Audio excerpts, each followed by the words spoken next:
முதல் வணக்கம் நேயர்கள் அனைவருக்கும் வணக்கம். என்னுடைய பெயர் ராஜேஷ்குமார். இந்த காலை நேரத்தில் நம்ம மாடி தோட்டத்திலேருந்து உங்களை எல்லாம் சந்திக்கிறதுல ரொம்பவே சந்தோஷம். நான் வந்து MBA and MCOM முடிச்சிருக்கேன்.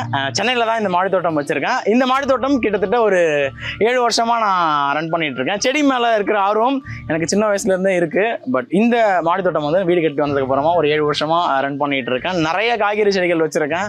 அண்ட் பட்டம் மாறும்போது நிறையா இருக்கிற இடத்துக்கு ஏற்ற மாதிரி எனக்கு தேவையான கொடி காய்கறிகள் செடியாக இருக்கட்டும், பழமரங்களாக இருக்கட்டும், ஸோ நமக்கு வீட்டுக்கு தேவையானதை முடிஞ்ச அளவுக்கு என்னால் எப்படி கன்சியூம் பண்ண முடியுமோ, உற்பத்தி பண்ணி என்னால் எடுத்துக்க முடியுமோ அந்த அளவுக்கு ரெடி பண்ணிகிட்டு இருக்கேன். அந்த மாதிரி நிறைய காய்கறி செடிகள் இருக்குது, பழமரங்கள் இருக்குது, பூச்செடிகள் இருக்குது. ஸோ பூச்செடிகள் எல்லாமே பாலினேஷனுக்கு கண்டிப்பாக நமக்கு வேணும் இவ்வளோ காய்கறி செடி வச்சுருக்கும் போது. ஸோ அந்த மாதிரி நிறைய வெரைட்டிஸ் இருக்குது.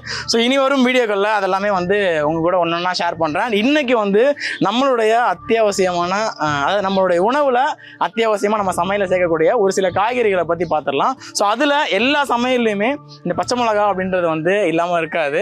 இன்றைக்கி மாடி தோட்டத்தில் நம்ம பச்சை மிளகா செடியை பற்றி தான் பார்க்க போகிறோம். உங்களுக்கு பார்க்கும்போதே தெரியும், இது ஒரு சின்ன ஒரு போன்சாய் ட்ரீ மாதிரி இருக்கும். கிட்டத்தட்ட இதில் ஒரு 200க்கும் மேற்பட்ட பச்சை மிளகா இருக்குது. அண்ட் 2 வெரைட்டி பச்சை மிளகா ஒரே செடியில் தான் வச்சுருக்கேன். இது மட்டும் இல்லாமல் நம்மக்கிட்ட ஒரு 4-5 ரகம் பச்சை மிளகா இருக்குது. இதுலேயே நீல மிளகாலேயே சின்ன வெரைட்டி இது. அண்ட் இது வந்து குண்டு மிளகாலேயே வானம் பார்த்த மிளகான்னு சொல்லுவாங்க. இது தவிர்த்து மஞ்சள் மிளகாவும் நம்மக்கிட்ட ஒன்று இருக்குது. அது வந்து கேள்விப்பட்டிருக்க மாட்டீங்க. நார்மலாக மிளகா வந்து பழுத்துச்சு அப்படின்னா சிவப்பு கலரில் தான் இருக்கும். அது எல்லாருக்குமே தெரிஞ்ச ஒரு விஷயம் தான். அண்ட் இப்போ பார்த்தீங்கன்னா இந்த மிளகாவை பார்த்தீங்க அப்படின்னா பழுத்துச்சுன்னா மஞ்சள் கலரில் மாறிடும். அண்ட் இந்த மிளகா பொறுத்த வரைக்குமே ரொம்பவே ஸ்பைசியாக இருக்கும். நம்ம நார்மலாக ஒரு சமையலுக்கு ஒரு 3 மிளகா பயன்படுத்துகிற இடத்துல இந்த மிளகா வந்து ஒன்றே பயன்படுத்தினா போதும். அந்த அளவுக்கு காரமாக இருக்கும் இது. அண்ட் காரம் ரொம்ப லைக் பண்ணுறவங்க இந்த மிளகா செடியை வந்து கண்டிப்பாக வளர்க்கலாம். பட் இந்த மிளகா செடி வந்து வெளியில் அவ்வளோவா கிடைக்கல. பட் ஒரு சில கிடச்சதுன்னா விதைகள் மூலயமா ரொம்ப ஈஸியாக வளரக்கூடியது தான்.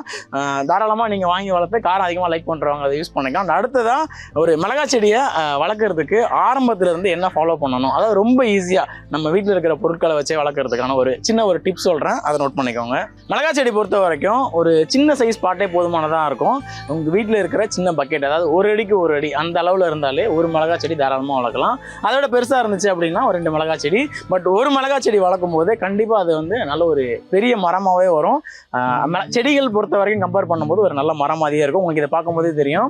இந்த செடிக்கு நான் செலக்ட் பண்ணியிருக்கிற பேக் பார்த்தீங்க அப்படின்னா 15க்கு 12 சைஸ் க்ரோ பேக். அதாவது அகலம் வந்து 15 இன்ச்சஸ் இருக்கும், ஹைட் பார்த்தீங்கன்னா 12 இன்ச்சஸ் இருக்கும். ஒரு மிளகா செடி வளர்க்குறதுக்கு தாராளமாக இதுவே போதுமானதாக இருக்கும். இந்த மிளகா செடி கிட்டத்தட்ட ஒரு 3 வருஷமாக இருக்குது. மிளகா செடி பொறுத்த வரைக்கும் அதோட லைஃப் ஸ்பேன் பார்த்தீங்கன்னா கிட்டத்தட்ட 4லேருந்து 5 வருஷம். அதாவது ப்ராப்பராக ப்ரூன் பண்ணி அது மிளகா விளைஞ்சி வர நேரத்தில் இந்த மாதிரி ரொம்ப பழுக்க விடாமல் கரெக்டாக கலர் மாறுற டைமில் நம்ம அந்த மிளகாவை பறித்து எடுத்துகிட்டு ப்ரூன் பண்ணி அதுக்கேற்ற ஃபெர்டிலைசர்ஸ், அதாவது மண்புழு உரமாக இருக்கட்டும், நீங்கள் வீட்டில் ரெடி பண்ணுற வெஜிடபிள் கம்போஸ்ட்டாக இருக்கட்டும், இல்லை பஞ்சகாவியம், மீன் அமிலம் அந்த மாதிரி வளர்ச்சி ஊக்கி கரெக்டாக அந்த டைமில் கொடுக்கும்போது கண்டிப்பாக ஒரு 4லேருந்து 5 வருஷமே ஒரு மிளகா செடியை வளர்க்க முடியும். இந்த மிளகா செடியை வந்து நான் 3 வருஷமாக வளர்த்துட்டு இருக்கேன். ஸோ ப்ராப்பராக இருக்கிற மிளகாவெல்லாம் அந்த டைமில் கரெக்டாக பறிக்கும்போது அது வந்து நீங்கள் வளர்க்க உங்களுக்கே ஆட்டோமேட்டிக்காக தெரிய ஆரம்பிச்சிடும். ஸோ எந்த டைமில் பறிக்கணும் அப்படின்ட்டு. ஸோ அந்த டைமில் குறிப்பிட்ட கேப்பில் நீங்கள் பறிக்காத போது லீஃப் எல்லாம் மேலே கருக ஆரம்பிச்சிடும். ஸோ அந்த டைமில் நீங்கள் முன்னாடியே பறிச்சிட்டிங்க அப்படின்னா, ஸோ அதுதான் நீங்கள் பறிக்கிற டைம். அந்த டைமில் பறித்து நீங்கள் மிளகா செடியை ப்ராப்பராக ப்ரூன் பண்ணி வளர்க்கும் போது ஒரு நல்ல ஒரு விளைச்சலே எடுக்கலாம்.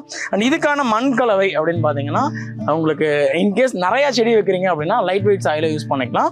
இல்லை மினிமமாக தான் வைக்கிறீங்க அப்படின்னா கொஞ்சம் வெயிட் அதிகமாக இருக்கிற மாதிரி மண் நிறையா சேர்த்து யூஸ் பண்ணிக்கலாம். ஸோ நான் பயன்படுத்தியிருக்கிற மண் கலவை என்ன அப்படின்னு பார்த்தீங்கன்னா 2 பங்கு மண் எடுத்திருக்கேன், 1 பங்கு தேங்காய் நார், 1 பங்கு மண்புழு வரும். அதாவது இப்போ அளவுக்கு பார்த்தீங்கன்னா ஒரு பக்கெட் எடுத்துக்கிட்டீங்க அப்படின்னா 2 பக்கெட் செம்மண் எடுத்திருக்கேன், 1 பக்கெட் தேங்காய் நார் கிடச்சுன்னா தேங்காய் நார் எடுத்துக்கலாம். அப்படி இல்லாட்டி ஆத்து மணல் கிடச்சதுனாலும் தாராளமாக ஆத்து மணல் யூஸ் பண்ணிக்கலாம்.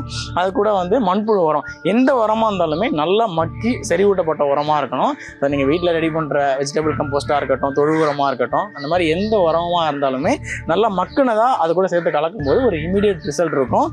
ஃப்ரெஷ்ஷாக இப்போ மாட்டு சாணம் எடுத்தீங்க அப்படின்னா அதை ஃப்ரெஷ்ஷாக போடாமல் கொஞ்சம் நல்லா மக்கி கொடுக்கும்போது செடிகள் வந்து இனிஷியல்லேருந்தே க்ரோத்தோட ஒரு நல்ல ஒரு விளைச்சல் இருக்கும். அது முளைப்பு திறனாக இருக்கும். ஸோ அந்த மாதிரி வளர்ச்சி ஊக்கி நீங்கள் இனிஷியல்லேருந்தே ஃபாலோ பண்ணீங்க அப்படின்னாலும் அதாவது முதற்கட்டமாக வர அந்த வேரழுகள் ப்ராப்ளம் எல்லாமே வராமல் இருக்கும். மிளகா செடி பொறுத்த வரைக்கும் உங்கள் வீட்டு கிச்சனில் இருக்கிற சமையல் டப்பால் அந்த ஒரு காஞ்ச மிளகாவை எடுத்து நல்லா விளைஞ்ச மிளகாவாக எடுத்து அதை பிச்சு நீங்கள் ரெடி பண்ணி வச்சிருக்கிற மண் கலவையில் போட்டு மண்ணை கொஞ்சம் கிளறி விட்டீங்க அப்படின்னாலே போதும். ஒரு வாரத்தில் வந்து 10 நாள்லேயே உங்களுக்கு செடி வந்து முளைக்க ஆரம்பிச்சிடும். அடுத்தது ஒரு 45 நாள்லேருந்து 60 நாளைக்குள்ள செடி வந்து வந்து பூ வைக்க ஆரம்பிச்சிடும். ஸோ இனிஷியல்லேருந்தே நீங்கள் நல்லா அந்த சத்துக்கள் கொடுத்துட்டு வரும்போது 60 நாள்லேயே உங்களுக்கு மிளகா வந்து பிஞ்சு இறங்க ஆரம்பிச்சிடும்.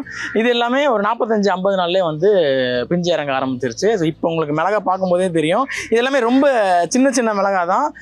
பட் காரம் வந்து ரொம்ப ஜாஸ்தியாக இருக்கும். அந்த கடுகு சிறுத்தாலும் காரம் குறையாதுன்னு சொல்லுவாங்கல்ல, அந்த மாதிரி தான் இது. இது வந்து பார்த்திங்கன்னா சமையலுக்கு யூஸ் பண்ணுறதை விட நம்ம ஐஸ் பிரியாணி, அதாவது பழைய சாதம்லாம் எடுத்துக்கும் போது அது கூட போட்டு பசங்க சாப்பிட்றதுக்கும் கடிக்கிறதுக்கும் வந்து ரொம்ப ஃப்ளேவர்ஃபுல்லாக இருக்கும். சமையலுக்கு அளவு தெரியாது, ஏன்னா ஒரு சில மிளகா சின்னதாக இருக்கும், ஒரு சிலது வந்து பெருசாக வரும். ஸோ அதனால இந்த மிளகா வந்து அதை யூஸ் பண்ணிக்கலாம். அதே மாதிரி இந்த வானம்பாத்த மிளகா இருக்குது, இது வந்து உருண்டை ரகத்திலேயே வானம்பாத்த மிளகா, இதுவுமே காரமாக தான் இருக்கும். ஸோ மிளகா பொறுத்த வரைக்கும் நமக்கு எக்ஸ்பெக்ட் பண்ணுறதே காரத்துக்காக தான் நம்ம வளர்க்குறோம். இது எல்லாமே ஒரு சில மிளகா இது இடையில நம்ம விதை மாற்றி போடும்போது பார்த்தீங்கன்னா ஒரு சிலது வந்து சுத்தமாக காரம் இல்லாமல் போயிடும். அதுக்கேற்ற மாதிரி நீங்கள் பார்த்துக்கணும். இந்த மிளகா செடியை வீட்டில் வளர்க்குறது பொறுத்த வரைக்கும் சீசன்லாம் எதுவும் கிடையாது. எல்லா சீசன்லையுமே போட்டு உங்களுக்கு சமையலுக்கு தேவையான மிளகாவை எப்போனாலுமே ஃப்ரெஷ்ஷாக வந்து நீங்கள் பறிச்சுக்கலாம். ஸோ நிறையா செடிகள் பொறுத்த வரைக்கும் சீசனில் தான் போட்டு எடுக்க முடியும். அதாவது மாடி தோட்டத்தில் செடிகள் வளரும், பட் ஈல்டு வந்து அந்த சீசனில் தான் கிடைக்கும். மிளகா, தக்காளி இந்த மாதிரியான நமக்கு ரெகுலராக யூஸ் பண்ணுற காய்கறிகள் எல்லாத்துக்கும் அந்தளவுக்கு மேக்ஸிமம் சீசன் இல்லை. ஓரளவுக்கு போட்டோம் அப்படின்னாலே எப்போவுமே நமக்கு வந்து மிளகா கிடச்சிட்டே தான் இருக்கும். கண்டிப்பாக இந்த மிளகா எல்லாமே நீங்கள் கடையில் வாங்கி, அது கடையில் நம்ம வாங்குகிறோம் அப்படின்னா கண்டிப்பாக உங்களுக்கு ஒரு 4-5 நாளைக்கு முன்னாடி பறித்து அது மார்க்கெட்டுக்கு வந்து அது ரீட்டைலுக்கு வந்து இப்படி தான் நமக்கு கை மாறி வரும்போது அதோட ஃப்ளேவர் வந்து கண்டிப்பாக குறையும்.